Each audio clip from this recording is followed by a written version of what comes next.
The biggest problem in the West today is not addiction or unemployment. It's not crime. It's not immigration. It's not homelessness. It is not mental health. I believe that the biggest problem that we have in the West today is one that literally no one is talking about. It's not the same problem in Japan or China, but it is a huge problem, particularly in America and the UK. Let me give you some statistics to let you see the enormity of the problem. Do you know that in America, about 1/3 of children live in a home where there is no father? In the UK, about 1/4 of children live in a home where there is no father. Some US statistics: 90% of homeless and runaway children come from fatherless homes. 80% of rapists come from fatherless homes. 71% of pregnant teenagers lack a father in the home. 65% of youth suicides come from fatherless homes. 85% of children who exhibit behavioral disorders come from fatherless homes. 71% of high school dropouts come from fatherless homes. 75% of teenagers addicted to chemical substances come from fatherless homes. 85% of youth in prison grew up in homes without a father. Children who live without a biological father, on average, are at least 2 to 3 times more likely to be poor, use drugs, experience educational, health, emotional and behavioural problems, to be victims of child abuse, to engage in criminal activity than their peers who lived with their married biological parents. In the UK, do you know we have the highest rate in the world for family instability? 3 out of 5 children experience family breakdown before they are teenagers. 76% of young people in prisons in England come from fatherless homes. 2.9 million children live with a lone parent. On average, the cost per year is £51 billion. Let me repeat that. £51 billion is spent every year on what? The cost of family breakdown. The impact of having a father in a child's life cannot be underestimated. And I'm quoting a Parliament document from 2019. Roughly 15 to 20% of young men now growing up in a home have no dad.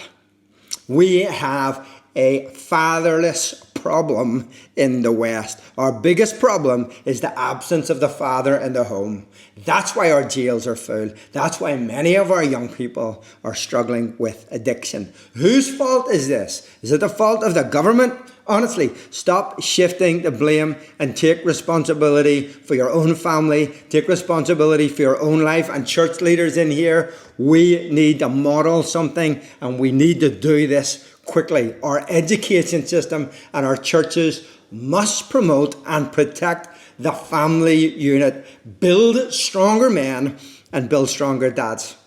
Our second biggest problem is not the absence of a father, but it is poor fatherhood. It's beyond belief that we take the most critical job in the world, raising a child, and we leave it to chance and hope that in the experience, people will pull it off. It is utter madness. You wouldn't do it with a pet. I was looking to get myself a budgie, a little bird, a couple of weeks ago online. The questions that the owner asked me, they wanted to make sure the bird was going to a good home. But yet, we take parenthood and we leave it to chance. It is madness. We have dads who are absent, but they're present. They come home from work, they're exhausted, they go straight to the fridge for a beer, they get their phone out, they watch sport and TV, and they are completely detached from their family. They are physically, emotionally, and spiritually absent in many ways from the home. They're present, but they're absent. Then we've got abuse of fathers, abuse of their position, abuse of their wives, abuse their kids in lots of different ways: verbal, emotional, mental, spiritual. Then you've got over-controlling dads, the demanding dads who have no idea about the 4 stages of parenthood, what they need to do, when they need to let go, when they need to release their kids. Why? Because they haven't been properly equipped and trained. Then we've got passive dads. They want to avoid conflict. They leave everything to the mom, and then the kids run wild. And then we have the genuinely burned out dads. They're the dads that need our help. They're like, I just don't know what to do. I didn't expect it to be like this. Emotionally, I'm struggling to cope. And they need your support, and they need my support.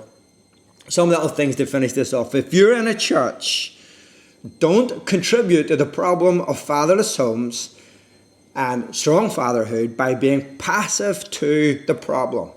What can you do? Number one, educate your young men on fatherhood. Educate them before they become fathers. Help them to get ready for fatherhood. Number two, stop treating your dads and your men in your church like teenagers. I know, I'm sick and tired of seeing churches and they say, let's run a men's event. Oh, we'll just get pizza in, we'll shoot pool, we'll have some beers, and we'll all be like, Beavis and Butthead, and we'll find out about somebody who's done an amazing cycle around Ireland, and we'll get them to come and share their funny stories. I mean, honestly, who cares? Let's work at addressing the big issues and building our men up rather than feeding the problem. Number three, help our kids out in the area if they don't have a father figure. My dad died when I was 13. All my teenage years, I had to, one, figure it out, but two, I'm so thankful that the church gave me role models. I was in an organisation called the Boys Brigade. I'm so thankful for those officers who gave the father figure role model to me. My first job came through a BB officer. The BB officers took me to football matches, took me to the mountains, taught me how to hike, taught me how to cook in the wilderness. BB officers became role models for me in the absence of a dad. You can do that. Your church needs to take on that responsibility. Number four, men, start praying for the men in your church and start praying for men. Not just pray for them, but pray with them. Put a hand on their shoulder, brotherly love, care for them. So many men just need that touch of a brother to say, I'm here with you, I'm loving you, I'm standing by you. And then lastly, connect into a program like Dad Camp. This is not an advertising for Dad Camp, but honestly, things like Dad Camp can be an amazing experience, the bond between fathers and their children, but also for men to get together with other men to share their problems, to pray for one another, and to equip one another for this greatest assignment, which is fatherhood. Will you pray for the dads in your area? I hope it, I know this is long, but I hope that you'll take on board what I've shared today. It is my heart that we would build stronger dads. And listen, I'm not saying this because I'm the best dad in the world. I've tried to do my best. My kids are 19, 16. They're doing well. I love them very much. But this is not me saying, look at me. This is me saying, let's model this well for the next generation. Love you. I hope this has been helpful. Shalom, shalom. God bless.